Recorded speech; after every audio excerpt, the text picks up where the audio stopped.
Today on In Her Words, we're sitting down with producer Lee Broda, the founder of LB Entertainment. Lee's conversation about pivoting her career into finance and production is really interesting, and she has May December that's in award talks this season. We hope you enjoy. So Lee, it's great to have you this morning. We're really excited to talk to you. We really wanted to just, the way that we typically kind of start and just dive in is really hearing your story. What kind of brought you to where you are right now? What were your early inspirations? And we'd love to start there if that works for you. So I grew up on stage as a little girl. I started as a dancer, and from dancing, moved into acting and singing, and was always kind of in the industry as a creative on stage, as a performer. And yeah, I really love musicals. And from there, I think my love to theater grew and into more classical, um, yeah, training and Shakespeare and Chekhov, and really love that. And um, my inspirations,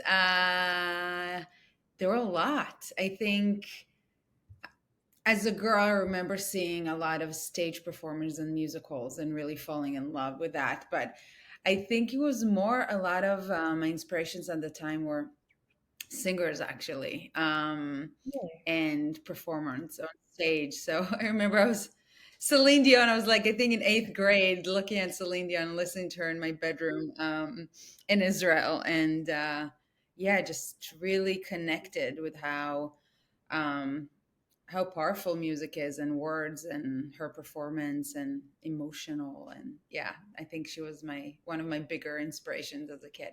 What was the entertainment? So growing up in Israel, what entertainment? What was your entertainment? What was it like? What were you able to see? Did you see things from all over the world? Did you see more specific entertainment? How did you compare to like now to what the types of things that you're doing now that you saw growing up? I think Israel was always a leader as well in culture, also in cinema. Um, there were beautiful plays that was exposed to, and different playwrights that are iconic from kind of all over the world.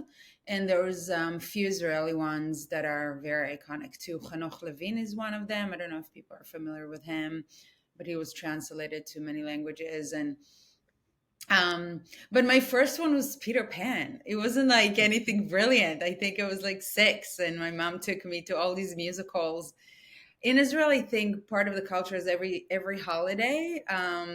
There's a lot of musicals for kids, so um, it's just kind of a tradition. So Hanukkah was a big one, and so I think the first one was Peter Pan. I remember like Wendy flying over the audience and with Peter Pan, and I was like, I want to do that as a kid.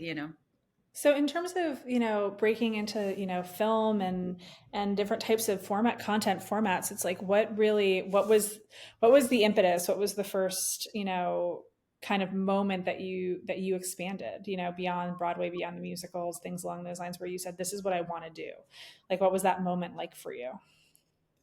I think it was a transition. I don't know if there was a moment. I think I went to drama school in the States after I moved from Israel, and after living in New York for a little bit, and going to Broadway and taking classes there.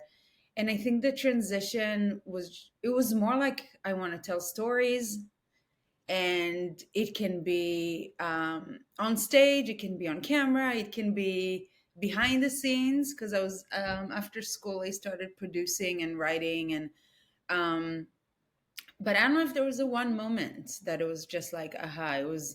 It was always there, and my love, I think, kind of expanded and grew, and I realized it doesn't have to be this one thing that I thought it's gonna look like, maybe as a kid, dreaming moving to the States and doing it in English. It was more like I wanna help tell stories, in whatever capacity it looks like. When did you move from behind in front of the camera to behind the camera? Was that Was that where was the writing and the producing, was that always there, or was there something where you said, I really would rather be behind the camera now? I think it was a transition because it started after school. Um, I became a casting intern and Oh, I okay. just wanted to be a better actor. So I was like, I want to be in the room and see how actors book jobs and what Mhm. makes them so great. So I wanted to watch people doing it for a living because at the time I wasn't. We were in school, we weren't allowed to audition, we weren't allowed to work at all during the training for 3 years. Um, and from casting intern, I became a casting assistant and a casting director Wow. while I was going on audition as an actor, while I was producing shorts for myself as an actor, to have a better reel and to get an agent and to get into SAG. So Mhm. I think I was just trying kind of everything that I guess was available to me. And I always feel like I was resourceful because I realize it will like there's a million people here trying to do what I'm doing and I need to do things different because otherwise I'm just running around, hoping to be discovered one day. And I knew the chances of that are very slim. And at the time, I think being Israeli, having an accent, ethnic, like being ethnic wasn't really you wouldn't see that on TV as much like 15 years ago. I think now it's so popular and diversity is so welcomed, which is it's wonderful, but it wasn't there back then. So I didn't really fit, especially in American TV. So um, yeah, I was doing a lot of things, and it just happened that I think my producing career took off pretty quickly and executive producing. And it just didn't make sense anymore to run around for a commercial audition or like a TV co star audition when I was um, part of really amazing projects that were meaningful to me. So I think, and I still act if like the opportunity comes along, especially in Israel. I just don't do it as often anymore. And it's more like, how can I be more impactful? How can I be part of something that matters? And sometimes it's in front of the camera, sometimes it's behind, and it changes all the time. What was that first instance, when you were given the opportunity to produce, you know, what was that like for you? Like, what kind of fears did you have to kind of push through? Like, that you, and how has that evolved? Like, when you start looking at like your path, like, how you choose projects, what kind of still sticks with you at this point? It's interesting because I tell that story sometimes because my first project that I produced, um, my friend and I put $500 each, and we're like, we're gonna create a short for ourselves so we have a reel and we can get into SAG. And we hired a director, and he wrote the script, and he brought a team. And my friend gave me this house in the hills, and it was kind of the first project. And we didn't know what we were doing, but we were just so committed to like figure it out a way. I think at the time to get into SAG, I think that was the big obstacle for every actor is like, how do you get into SAG? um, and we had 2 day shoot, and it was awesome. And I realized that I don't have to wait for someone to cast me, and I don't have to wait for anyone to give me permission to do what I want to do.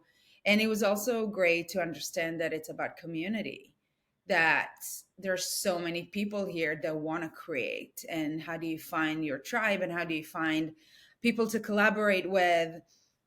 And I think that was kind of the first experience as a producer. And then, yeah, it kind of evolved from there. Because for the longest time, when I was producing bigger projects, it was more about I moved into kind of the money and financing, and moved away from the creative for a really long time. So I really missed that. So when I started my company, I was really trying to balance both, how to be an executive producer, but also develop projects and be more involved creatively and work with directors and writers and be on set. Because I think for me, being on set is really what excites me. It's what I'm looking for in like this 5 year journey of a project is like the moment you get on set.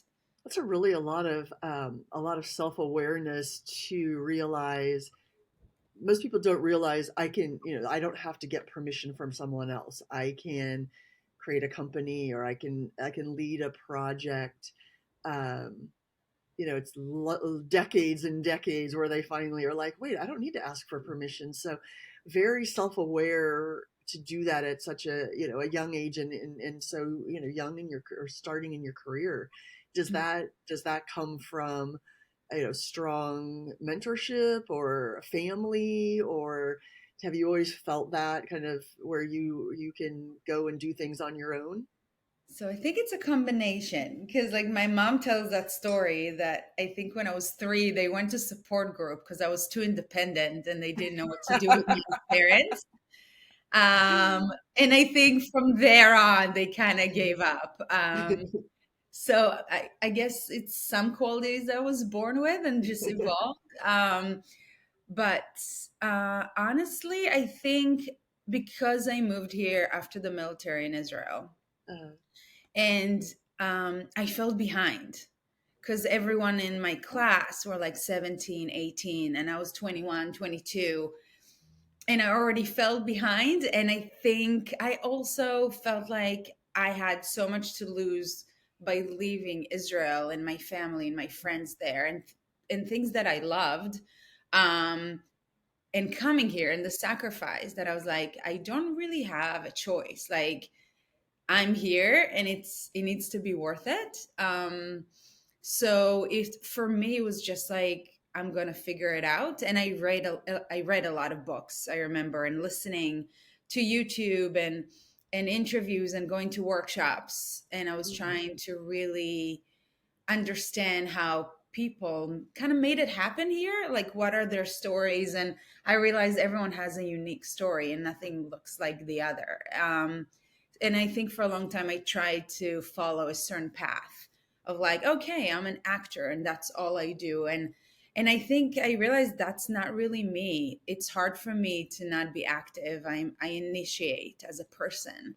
um and I always knew I had other skills. Like I was always really good. Also, I was the dancer, actor, performer, but that I was also like math and chemistry, and I really liked the business side. So, mhm. um, it was something that I was also really enjoyed. So it just I don't know, and I'm so glad it kind of merged and came together into like this thing that I can do and move really freely within the business and combine both worlds. And Yeah, I think that's really some qualities that really supported my journey. And I'm relentless in a way. Maybe I don't accept no. I'm very uh, yeah, I don't give up, I think, so easily. Maybe that's why. But that's maybe my Israeli side. We call it chutzpah. I don't know. So it's a combination probably of a lot of things.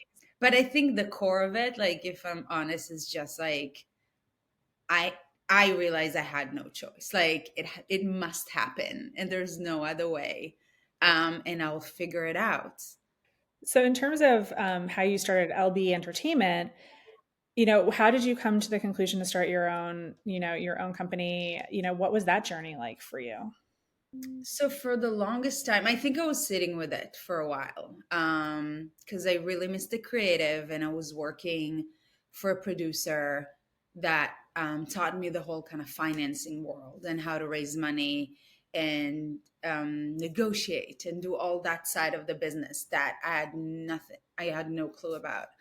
Um, but I realized I was doing kind of everything for him, for his company. And I remember at the time I was reading Lean In, really like a book that really impacted me. I think my mom told me about it. And having a seat at the table. And I think there was one moment that I was like, I'm raising money and I'm also finding the project, and I'm doing all these things, but I'm also being someone's assistant in a way, because I also filled that, I guess, job position for him, and I was like, I really miss the creative, and um, what do I do? And it took me a few months or probably a year to be brave enough to walk away, and say, I can do it for myself. I can do it for my company. Um, People already know me, and I hope they can trust me and work with me, and I don't need that establishment anymore, to validate, I guess, my work or my worth. And I think it was harder because I was younger. I think I left the company, I was 27, 2015. I'm 37. So about that. And I think it was really hard, especially in the financing world, as an Yeah. executive producer, raising a lot of money for a living, Mhm. to be taken seriously. One, as a woman; second, so young, and also because my background was an actor. And I think, in our business, actors, I think, are not always taken seriously, and it was just a combination of a lot of things. So Yeah. um, that was my concerns. But I think there was one summer that I was like, I'm done. I'm gonna go all in and figure it out. And yeah, I think that was the beginning of that journey for me, with LB Entertainment. It's like when you're talking about And financing, I know how, a lot of, oh, sorry, Rach. I was just going to ask in terms of no, the go ahead. financing, it's so complicated and there's so many people who are looking to, raise money, things along those lines. Are there certain lessons that you could, give some of our audience? Because I think a lot of folks are, listen to us and look towards our summits and everything along those lines and try to understand how should they go about it, and what are some of the lessons learned around that? Just because I think fundraising in general, I think for women is difficult, but then you add like an extra layer of, when you're looking at financing certain projects where it's, that's another layer to it, right? So it'd be interesting to kind of hear what your lessons learned are, or some of the how you overcame certain things that you had faced as you fundraised. I think it's a combination of few things. I think it's really understanding who you're talking to first. Like, what kind of an investor are you talking to? Everyone has a reason for doing something. Some of them are really passionate about telling stories. Some of them are really passionate supporting documentaries. Some of them want to work and tell stories about women. Some of them, I found that each person is so individual, and you can go in with your project and just have an agenda and like hammer it against the wall if you're not talking to the right person. So for me, it's one about listening to really understand the people in front of you that are open to give you money. What causes do they want to support? What they connect to, and lead with that. I think that was probably one of the biggest lessons for me, because I think we all kind of prepare and bring our project, and it's like so excited, but then 5 minutes into the conversation, you realize there's no way they're going to support this or give you money for this specific project. And you might spend the next hour still trying to convince them to give you money for the specific project. And it's just, I think, being flexible and um, know how to navigate these conversations. It's like, oh, maybe I don't have, this is not for you, but I have this one. And Yeah. always be prepared to have a conversation. Um, and I think honesty, I think I'm very direct, I'm very honest in an industry that sometimes um, has a bad rep about, especially around money, and Yeah. people losing money, because like, it's risky investing in film sometimes. So I just have really honest conversations about the risk, and I stay on the project and make sure everyone has a good experience, and we do what we can do best to deliver on a great film. And um, Yeah, I think there's a lot of lessons, and I think I'm still learning, right? Every situation is different. And the bigger the projects and the budgets and the type of collaborations I'm part of require different skills and different side of me.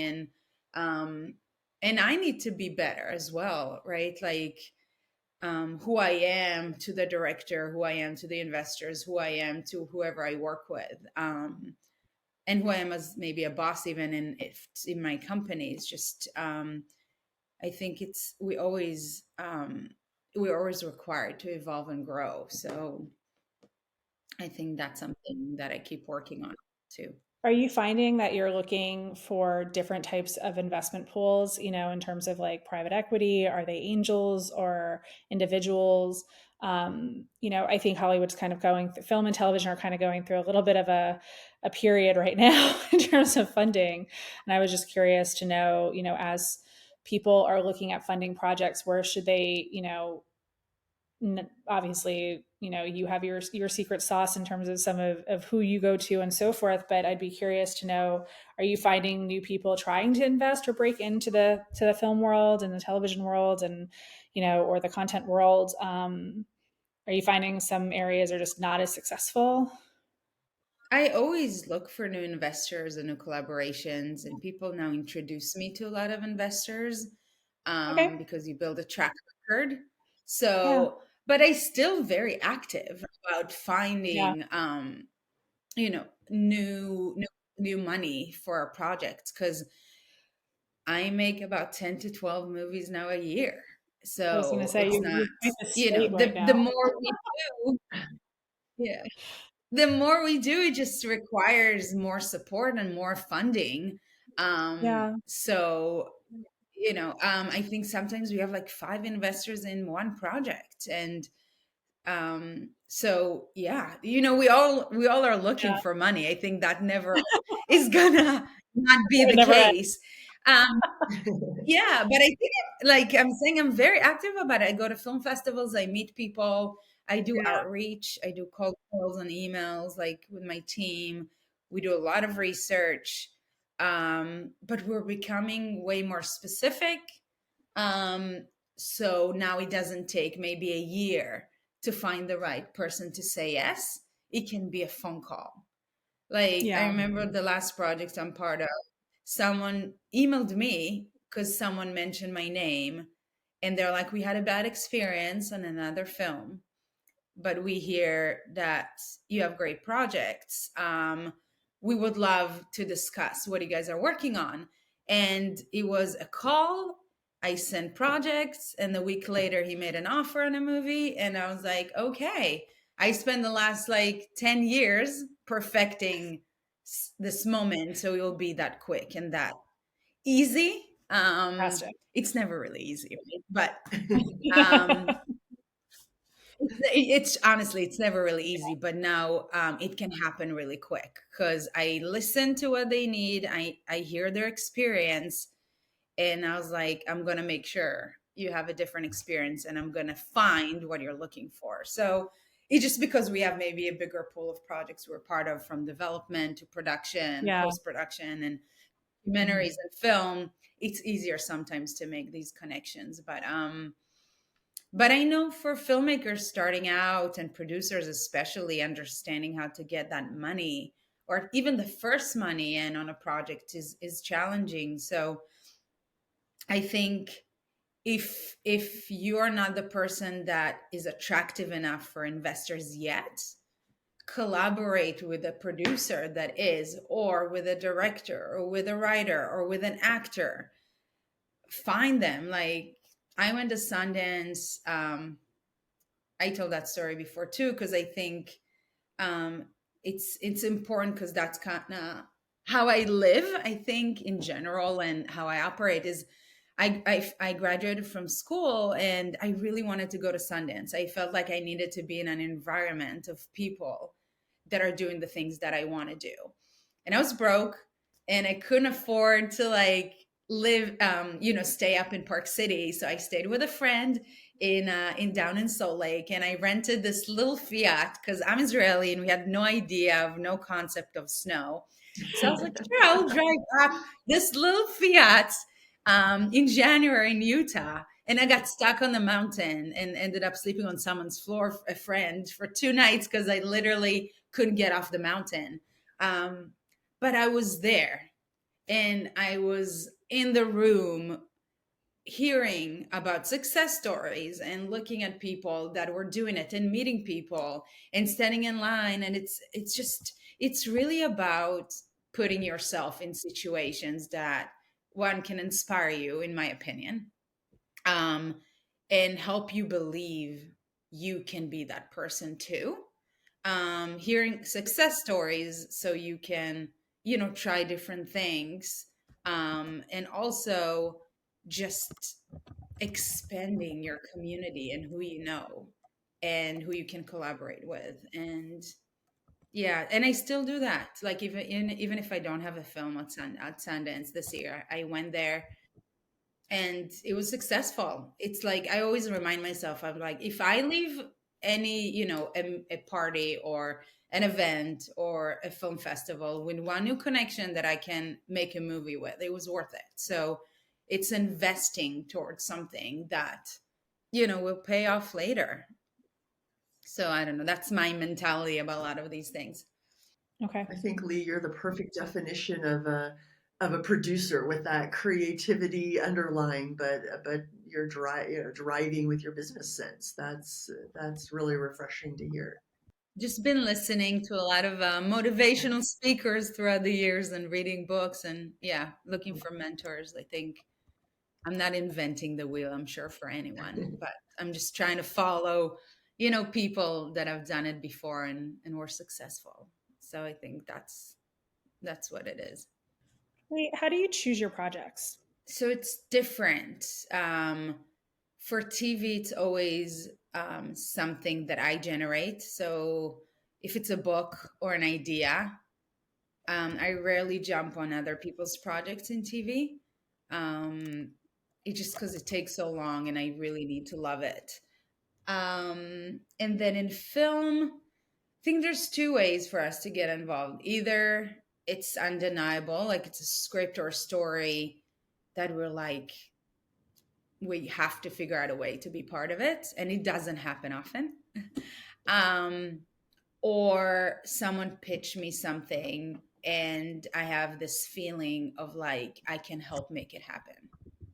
I know exactly how to go about it and help you as a filmmaker or you as a producer to bring financing or you as an actor, whoever I'm talking to. And I have a feeling that I know how to make it happen and the path for me in my head is clear.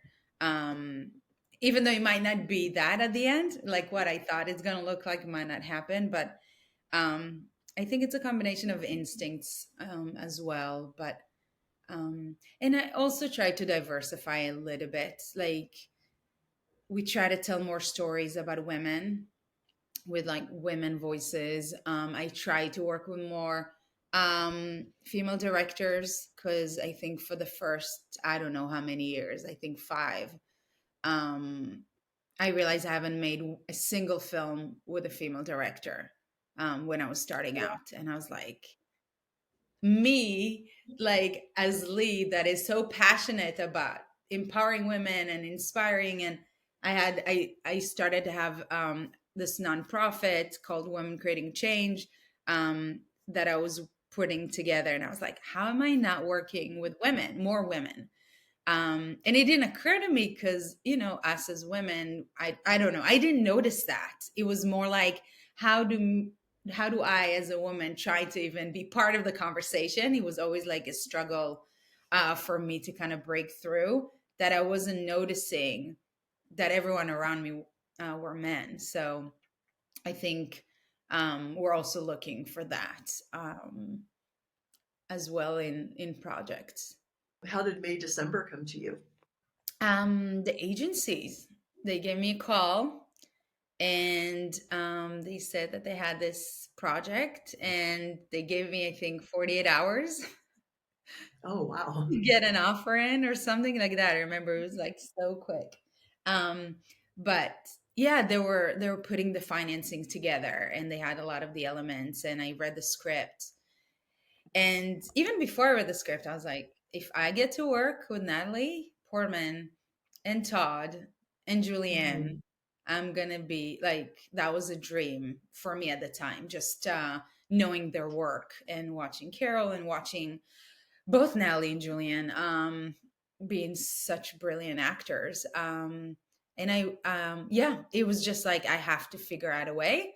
And yeah, I had an investors that that story was aligned with them, and the ability to put those financing to back it was what they were able to do. And I flew to New York for 24 hours to meet with the investors and the producers, and yeah, and to make sure the producers felt comfortable working with us, because it was a first time collaboration.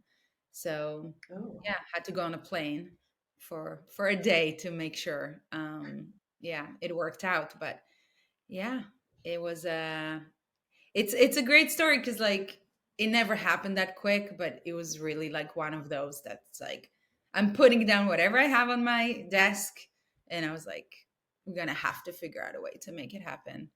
Do projects often come to you? Because one of my, I was going to ask, were the stars already attached? How fully fleshed out was the project when you got involved? So do they come to you often with the big names already committed like that? Yeah, sometimes. Depends. I get projects from directly from agents and managers, and from producers, and from writers, directors, actors that are starting their production company, or they have something they're super passionate about. And it comes in a lot of different ways. Sometimes it's more flashed out, and sometimes it's not. But this one for sure had the elements um, of like undeniable, in my eyes, package. Obviously, Mm. there was risk there, because there were a few other offers, and we ended up um, getting, the opportunity to bring the financing. But um, yeah, it was just that was more of a package that was very specific. What projects do you have that you're looking forward to that you're really passionate about in terms of like in terms of upcoming? Honestly, our slate for 2024 is so exciting.